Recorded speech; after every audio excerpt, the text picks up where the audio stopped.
Good evening, everyone. Dad here. It's been a little while. It's been about a week or so. Dad's been a little bit lazy, but I didn't forget about you. And so I'm going to do something a little bit special tonight. I am going to read one of my girl's favorite books. Ooh, there's that great circle in the background. It's okay. It's a matte finish, so it's gonna show up just fine. Dad's going to read one of my girl's favorite books, 5-Minute Princess Stories. I think Mom actually bought this for them.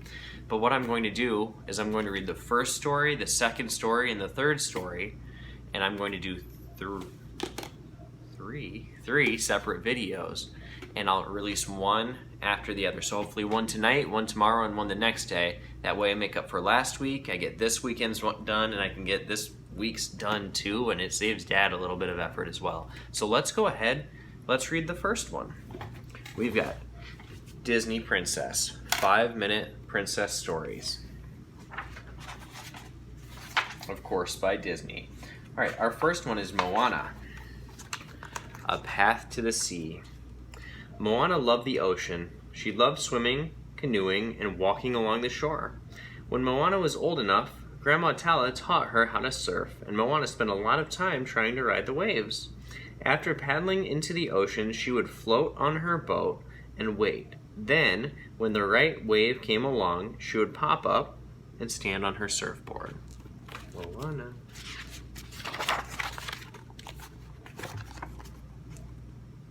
One day, as Moana and Pua waited for a wave, a sea turtle paddled toward them. He swam directly up to Moana and looked right at her.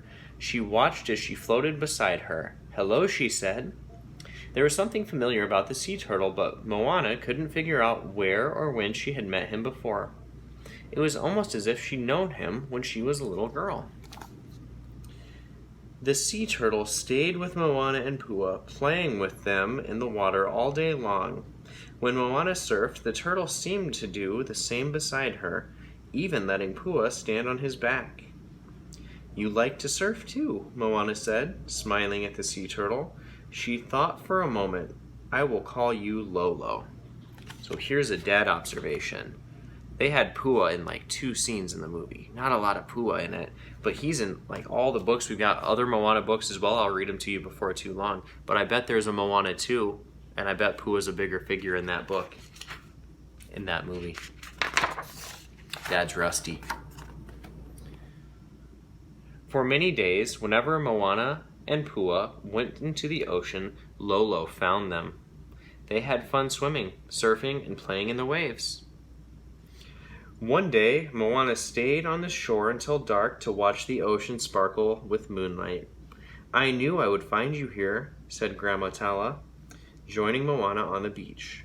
The two walked under the stars, picking up seashells along the way, until Moana noticed Lolo swimming toward the shore. Wonder what she's gonna do.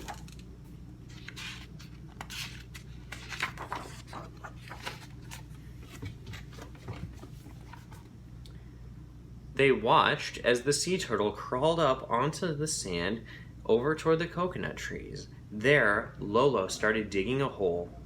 "Does he need help?" Moana asked.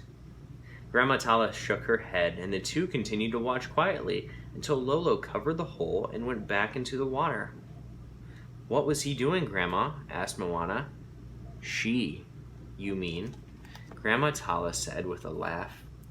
Moana gasped in surprise. "Your turtle friend just laid her eggs in the hole she dug," Grandma Tala said. "Generations of sea turtles lay their eggs right there." She told Moana how the baby turtles made their way to the ocean after hatching, and when the females grow up, they come back to lay their eggs, she added. "How do they remember that spot?" Moana asked. "And how do the babies even know to go to the ocean?" "They just know," said Grandma Tala. Moana understood. "They listen to their hearts, she said. "That's right," Grandma Tala said proudly. Moana checked the nesting grounds every day. She wondered when the baby turtles would hatch and hoped she would get to see them. One day, Moana and Pua were surfing when the sky turned gray. They quickly paddled to the shore, and as the rain poured down, They raced back to the village. When they got home, they watched the trees bend and sway as they listened to the music of the raindrops. Drip, drop, drip, drop. Soon after the storm was over, the sun came out. Moana grabbed her surfboard and hurried back to the ocean. When she got there, she couldn't believe her eyes. The storm had knocked a coconut tree right on top of the nesting grounds. Luckily, the eggs were safely buried deep underground. But what if the baby sea turtles hatch? She wondered.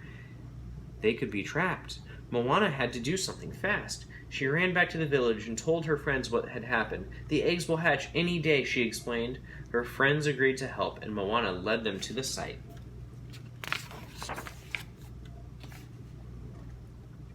They all worked together to carefully clear the fallen tree, but then, suddenly, they had heard a loud crack. Another palm tree had been damaged in the storm, and it was about to fall onto the site. "Hurry," urged Moana. "Let's push it away from the nest." Everyone gathered around the broken tree.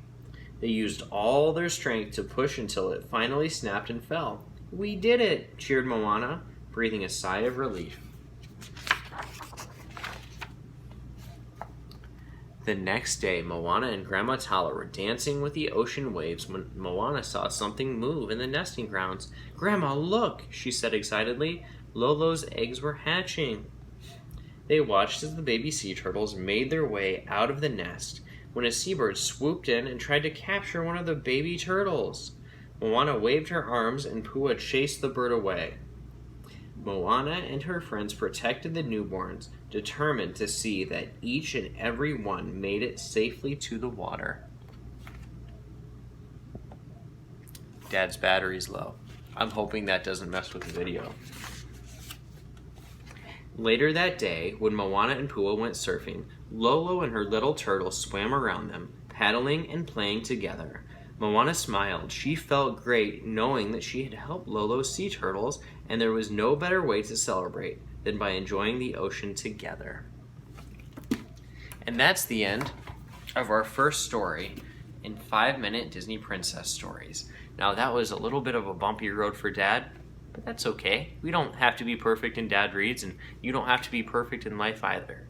But we're going to try for a perfecto next time, but if we mess up, that's okay. Thanks for watching. We'll see you tomorrow.